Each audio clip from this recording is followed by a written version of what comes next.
Close together, toes out, knees wide open, puts all that pressure on the outside of your quads. As you're pulling up and flexing, your inner quads, your vastus medialis is taking the brunt of the work. So as you flex up, you can see, I mean, the leaner you get, the easier it is to see. These things start to really flicker because you're just putting all that pressure, asking them to take the entire load of the exercise. And this is something you're gonna do a lot lighter weight with, right? You're not gonna push a ton of weight with this. Focus on just hitting those inner quads, pushing a ton of volume, right? So 20, 30 reps and just rep it out. One variation I love to do, tweak a leg press and really get it to hit that inner quad, is turning those toes out. So key here, never lock it out. Keep tension on those quads the whole time. When you're at the top, there's no rest, right?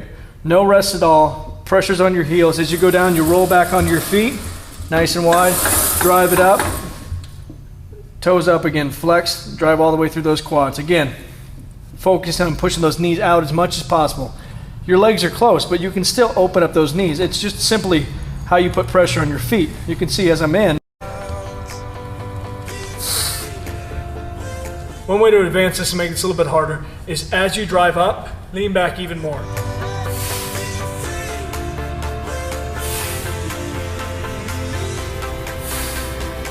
Knee goes down, it opens up to the side, right? So I'm going down, knees nice and lined. As I get close to that bottom, I'm stretching it open out to the side, pushing out, pulling more into that vastus medialis, and it just kills.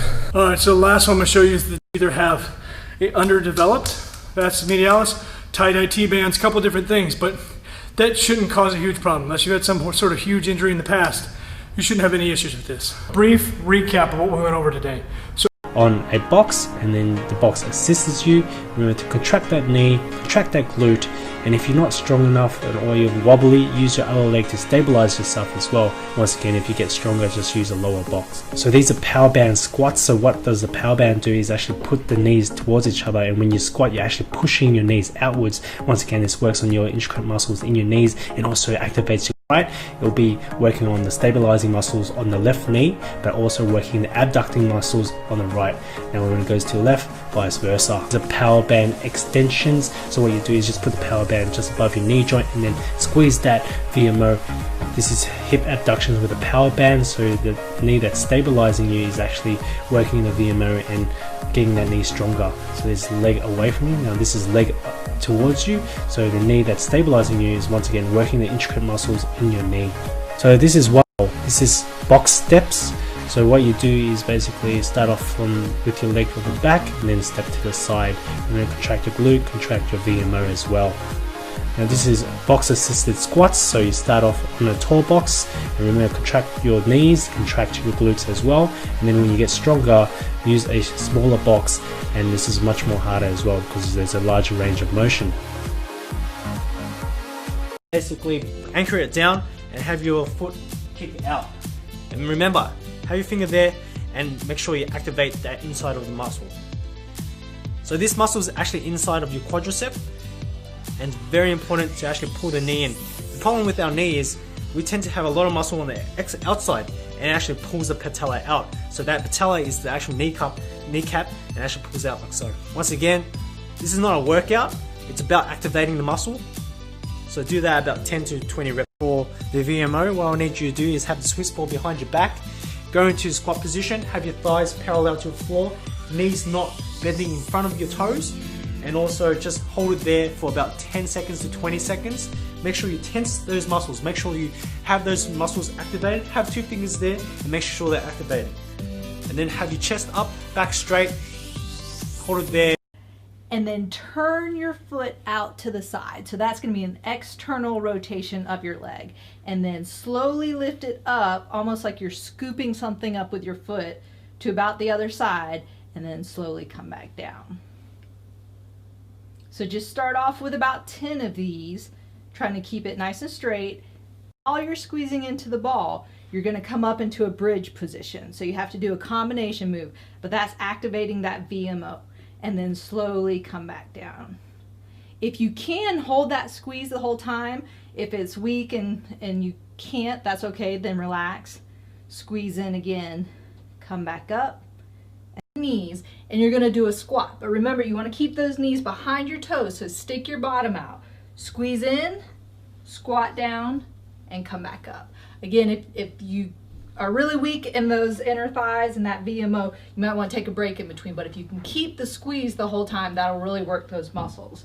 So coming down and come across over your toes again. So you still have to stick out your bottom, but now you're going almost at a 45-degree angle.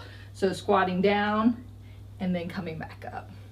Nice and slow and controlled, and then back up. The heels on our squat movements, but also it's gonna keep our center of gravity upright. So if I'm here and my toes start coming up, what happens? My chest falls over my knee, I become off balance.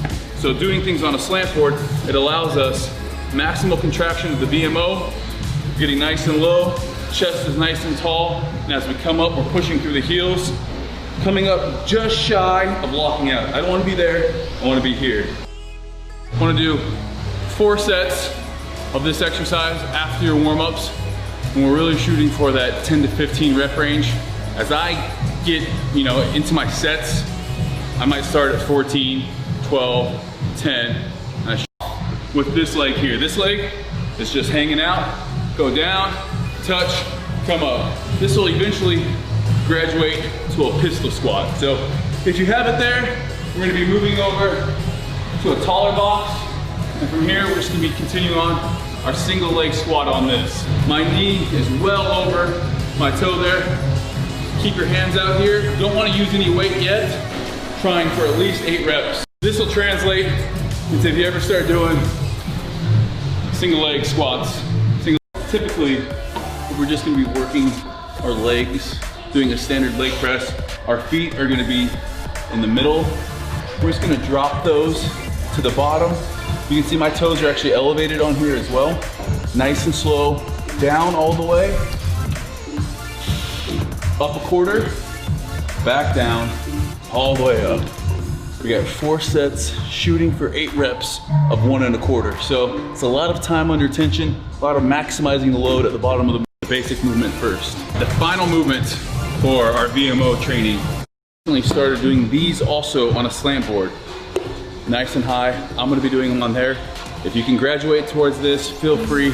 We wanna make sure though that you've mastered the basic movement first. Together or single leg, especially if you have one leg that's lagging a little bit, I'd recommend doing an isolation and really focusing on doing the same number of sets and reps on each leg. And it's nice to know if those quads are working. Okay, you could put ankle weights on there or go on a machine and work knee extensions. I don't like it against this chair right behind my knees. I'm going to lean backwards, bend my knees about 20 degrees, and hold myself there. It's a simple isometric exercise. Hold it for 10, 20 seconds, and then come back up and relax. And this is going to get you confident and strong enough so that when you bend your knees, you don't have that collapsing feeling. And what? I got to have my shelf liner there.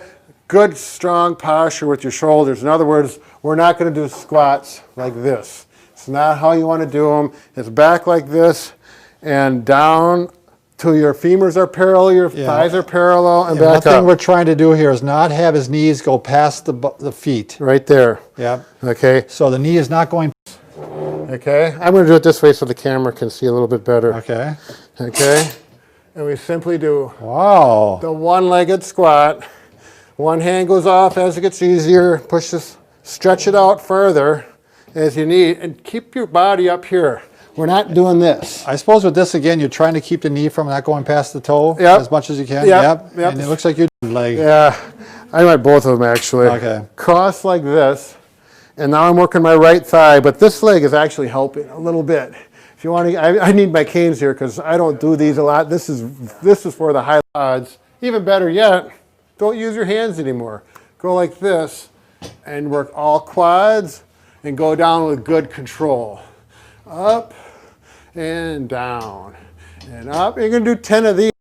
I had a 16-year-old gymnast. She had a 20-pound plate here, and she did them with one leg out like this, and she did 10 of them. She was strong. Believe me, that's advanced. And then try it. Down to here. Ooh, doggy. I had a 16. This is a very easy exercise that you can start doing with your own body weight. You can do this on a bench or on any other elevated platform like this one. Make sure not to be challenging for your quads. And for the people with the extreme sharp eye, I have small calves, but that does not mean that I skip leg day. Here you place the barbell with the weights on your traps and you take big steps, big lunges forward. Just make sure that the knee does not surpass your toe and drive to be very large. If you make it too large, you'll be targeting more of the hamstrings and your butt. But when you do it like this, most of the weight is carried by the quads. It takes away the loading of the lower back. Again, here the foot placement is very important. It is narrow and on the lower side of the platform in order to target the quads efficiently. Because your lower back is protected here, you can easily go heavy on this exercise and really train your quads intensely, but then skipping every other step. Climbing stairs has been found beneficial for your whole lower body, so including your calf. If you're an advanced lifter, you can probably put some extra weight on your thighs, but for most people, just sitting like this, it's going to be challenging enough. This is a real quad finisher, a real quad killer, I must say. To be honest, this was my first time trying. All of those steps are in sync. So the sixth step I want to take you through is the descent. Now I just took you through step 5, which is tension, and what you want to do on the descent is keep that tension. And what that's going to help with is when you're in that hole, you want to get out as fast as possible, but you also want to have that tension to help be powerful. So step 7 is the ascent. This is obviously one of the most important. The 3 things I like to think of is 1, mindset. Now, I want to make sure that I'm exploding as fast as I can out of the hole. The second step is tension. Now that I'm thinking about exploding, I still want to maintain posture, and tension is going to help you do that. Is over your midfoot. I hit on that earlier, but I want to make, that's a paramount step before you even take the bar out of the rack, is making sure that it's over your midfoot so that you have a stable base and you're not wavering when you're taking the bar out, because that's wasted energy. The third and final a lunge and just load it with some random weight to do it. Understand why you're doing it and what it's going to help progress, as that's going to make you a better athlete and coach. And that wraps up our forward lunge guide. If you want squat. Step 2, our stance, and then where we're holding the kettlebell. So our stance is going to be similar to what elbows flaring out. Otherwise, we could run into some error with bumping into the knees as we perform the squat portion of this movement. So kettlebell is nice and tight, our elbows are in. Step 3, we have our stance, we have that kettlebell nice and tight to the body.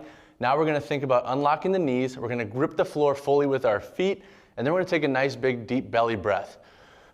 We're gonna really brace and push that air into our obliques and our rectus abdominis, and that's gonna help us maintain the upright torso, and it's gonna help us perform this movement in a better manner, similar to a barbell squat. We're gonna sink those hips back, thinking about sitting into a chair. And as soon as we feel our hips hit parallel or just below, we're gonna think about squeezing the glutes, maintaining that nice tightness in the legs, that upright torso. And we're gonna complete the movement to really help teach squat patterning. I'd recommend staying at a lighter weight and doing a lot of higher reps, and really make sure you're getting a good tempo and nailing the form. That way you'll be prepped and ready for any kind of front squat or barbell back squat. You'll have kind of the patterning down. For experienced athletes, movement patterning. Don't have a kettlebell? Don't sweat it. You can use a dumbbell just the same by holding it similar in an upright goblet position. So in respects to programming the goblet squat for beginner or experienced athletes, this can take a couple different forms. For the beginner, down into my heels. If you can stand your heels during the eccentric portion of the lift, usually it'll be very natural for you to push off your heels during the concentric portion as well. Alright, so now to apply all 3 steps to front squat with proper form. You see I'm keeping my elbows up, opening up at the hips, and emphasizing pushing off of my heels. You also notice that my knees do travel forward to a significant extent, and this is necessary because the front squat is a quad dominant movement, and we're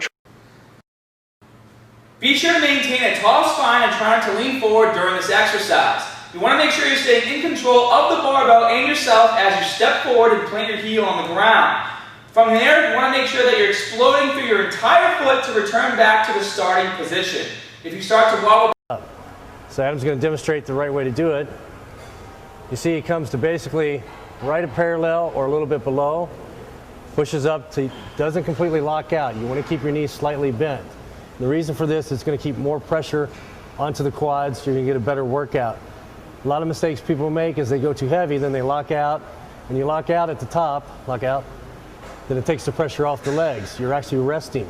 So again, don't lock the knees, keep them slightly bent, come down to just parallel, and then press off the heels as you push up. The pressure doesn't go there anymore. So what you're going to do is keep your back straight, neutral spine, grab the handles, and you're going to push through your heels when you do this exercise. So breathe out as you exert the force, which is forward. You don't want to fully extend like this and lock out your knees because you can potentially damage them. So what you want to do is come to a slight bend right here. Come back to 90 degrees. You don't want the weights to touch. So figure out how far back you need to go. 90-degree angle, push through your heels. 90-degree angle, push through your heels. Bring the butt, push through your heels. See, I'm pushing through my heels. Again, one more time. Breathe in. Push through heels, breathe out. This will be your starting position. Descend into a squat by pushing your hips and butt backwards. Continue down until the upper legs are at or just below parallel to the floor. Inhale as you perform this portion of the movement. Once you reach your bottom position, begin to push through your heels to ascend upwards and return to the starting position. Repeat for the recommended number of repetitions. You want to lay on your back, feet straight out in front of you. You raise either one or both legs up in the air, depending on how strong you are. And so you raise one leg up, hold it for a second, and then lower it. And then you reach 8 to 12 repetitions is a good rep range. If you're recovering from a surgery or you're rehabbing it, you want to do a higher rep range to build up strength. And then as time goes on, add an ankle. Look at his knees first just to make sure he's in the right position. You can see here at the when he fully comes down to the bottom, those knees don't come past the toes. So Chris has done this before. He knows where his position is on this machine. So really make sure that you focus, that your knees don't go past your toes on the way down. Okay? That way, the full contraction will stay in his quads and not go to the knees when he's at full pressure or load. Okay? What he wants to do is when he comes down, all the weight is in your heel. Okay? Make sure that you put all the pressure into your heels and explode through your heels. Don't push from your toes. Tell you how low you have to go effectively. Now, if you have knee problems, impingements, you've had surgeries, probably not the exercise for you, so skip this one. Third thing, really important, most important thing. Reach your elbows a little forward, right there. You get a little bit more abs when you do that. Sweet spot for getting abs involved. You're in it, we're gonna hip shift a little bit. Now we're gonna make the knee go forward, staying on the big toe side of the foot. Own the position of the hips, staying forward. Elevator rather than escalator. And it's just straight pump city for quads, hamstrings, adductors, and glutes. Very surprising exercise in terms of how muscular and difficult. Squats. Finally, to specifically target the rectus femoris muscle, a rehab in either a seated or standing position. As always, start with just a few repetitions and provided they're not painful, gradually increase the number. Because it really activates the sartorius in each plane of motion. So you're going to do a forward lunge, bringing your knee to the ground, then a... Get those things set, so shrug them up, down, and back. I'm going to stand to the side of the box, and I'm going to cross my foot over, try to have my toe pointing straight ahead, push through that leg, so 90% of that work coming through this leg, drive myself up, step down on the other side, then repeat going the other way. All right? So usually a trick, kind of look at your foot so you don't lose your balance as you're crossing over, and just don't rush. A good exercise for the sartorius muscle would be a banded march. You'll take a small resistance band and you'll loop it around the center of your feet in between your toes and your ankle.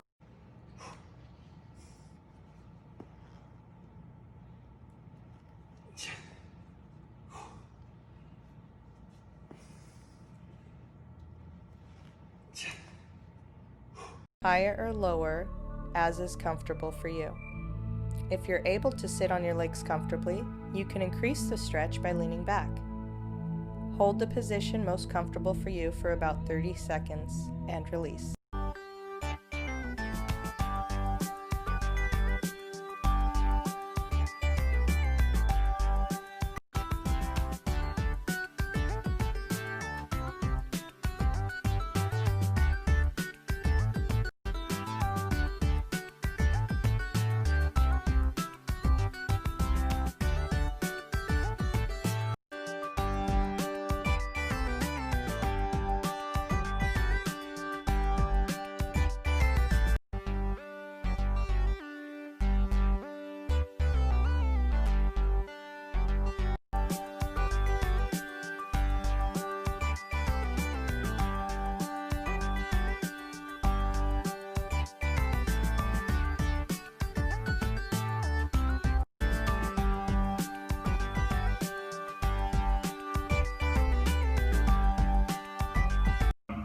We're gonna roll and lay on that muscle. So right here, okay.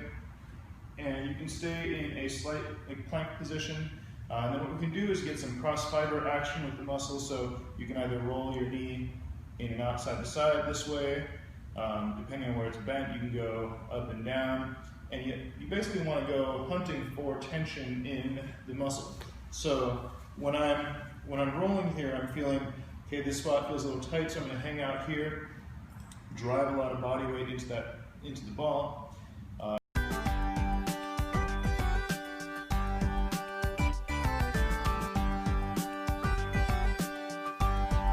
Contraction, I can really let my muscles wrap around the ball and break up those adhesions. Once I feel some release in that spot, I'll go hunting for some more spots.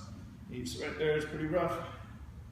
And then I'm gonna hang out here again, work on my breathing, go through some knee bending, and I'm just gonna wrap. Place the ball over the trigger point. You may raise your torso to the rest of your hands like this. You may raise your hands to rest on your torso like this for seconds to a minute. Lay the leg down there, and what he's going to do is activate the quad. So he activates his quads. By contracting the muscles here, he's straightening out the leg, extending the knee, and it's pushing down into the towel. He's going to hold that for about 10 seconds. Good. Yeah. And relax. Good. So the focus, you're going to straighten out the leg, making sure to pull back the foot, and then slowly raise the leg up. Perfect. And you don't want to go too high, just a little bit. That's great. Now you're going to bring this up and down, maybe 4 to 5 times in the beginning. So you want to start out about 1 foot to 1.5 feet from the wall, like Anand is, and then slowly lean back so that you touch the wall. Great, keeping the back straight. And as you start to drop, in the initial stages, you'll probably be in a lot of pain, so this might be as far as you can go. You don't want to force it. Stay within your comfortable range, your pain-free ranges. Once you get to a position where you're feeling the quads contract and there's a good isometric contraction there, you're going to hold this for about 5 to 10 seconds. And then you're going to come back up. Per week, this is a really nice way to get them strength stronger, as well as getting you functional so that every day when you get out of a chair, you feel steady and safe. I've had people forward on the mat. And then keeping this left hand where it is, we're going to reach up and over for the pinky toe side this time of the right foot, of the left foot, sorry. So we're holding the right foot with the left hand, and again, press the hand into the foot and the foot into the Plant that out in front of you. You're going to squeeze the butt cheek on the side that you're stretching, and then raise that arm up, okay? I did legs yesterday, and this is very, very painful in my rectus femoris. A variation of that that's a little bit more dynamic is this. Basically, you get into a lunge like that, keep this leg straight, raise, come back. Squeezing the butt cheek the whole time, okay? That's just a static and dynamic stretch for your hip flexor complex. From that 90-90 setup position, I want you to backwardly tilt your pelvis using your glutes and lower abdominals and feel the stretch in your hip flexor complex, and you would maintain that position for approximately 20 seconds. Like so. So you fully flex the knee, you see my calf is basically touching my hamstring, and then the hip is in extension. I'm leaning back and I'm feeling a huge stretch through the rectus femoris and all my quads, okay? Iliopsoas as well. So mobility exercises, great for warming up before workouts, before anything that you do, sport, because we're getting into these end ranges, but we're doing it actively. Okay, so for this technique, you're gonna post up, one hand, opposite foot. Okay, I'm bridging, and I'm gonna drive my knee forward. But what I wanna focus on when I do this is squeezing the glute, okay? So I'm squeezing the glute, and then I'm pulling it back with my hip flexor to pull back into the seated position. Then I transition, switch sides, drive, squeeze the glute, and when I come back, I pull back with the hip flexor, okay? I'm gonna drive my foot into the wall, so that's firing up the quads, including the rectus femoris, so I'm building strength in that range there, okay? So I'm shortening the muscle up, strengthening it, hold it for 5 seconds like a PNF or contract relax style stretch. I call these end range activation sequences. And then you relax and you force by pushing down on my heel. Okay, and I'm holding for 5, breathing, and then I can go back into 90 position, okay? So both of our legs are facing left, which means I am going to be targeting my right sartorius, and I will be on my left arm, okay? So this is the leg that I'm stretching here. So what I'm going to be doing is I'm going to be rounding forward and bringing my glutes into a flex position. So I'm squeezing my glute and I'm turning over my body, okay? So my sartorius is pretty good. Otherwise you would see this. You'd see my knee lifting, okay? But I'm able to bring my knee down onto the mat. I'm going to take my heel and I'm going to move it out to the side a little bit. And what this does is internally rotates my hip, which is the opposite of external rotation. Okay? The next thing is I'm going to extend my hip, but I'm not just going to go straight back because then I'm not going to be able to adduct the hip. So what I'm going to do is I'm going to rotate my shoulders towards my straight leg. So I'm kind of pivoted like this. And I'm going to take the heel of my straight leg, cross it over, apply pressure down, and lay back. Now I'm in hip.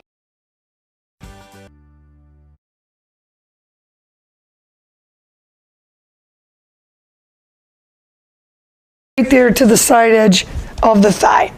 To apply trigger point and pressure release to the vastus lateralis, we want to hold for 10, 12, 15 seconds, scooch ourselves up, and repeat. We can also apply this pressure while the leg is on the stretch. So we can bring the heel up, hold the heel with our opposite hand. You can see that here. Which is the area on the side of her thigh from her greater trochanter, that big bump just lateral to your hip, all the way down to your knee. Can you find the most tender point?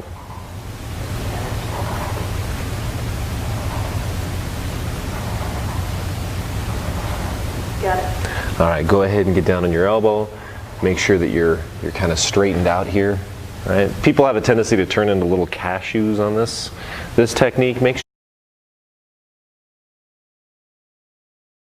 what Leah is doing is it's taking her muscle fibers and shearing them past the tissue that's being blocked by the foam roll. So we're actually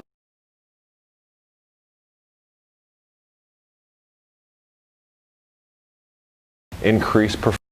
Our tension right along the posterior, the back side of this IT band, where it comes into contact with that vastus lateralis, that quad muscle. So we're going to start our hip in neutral.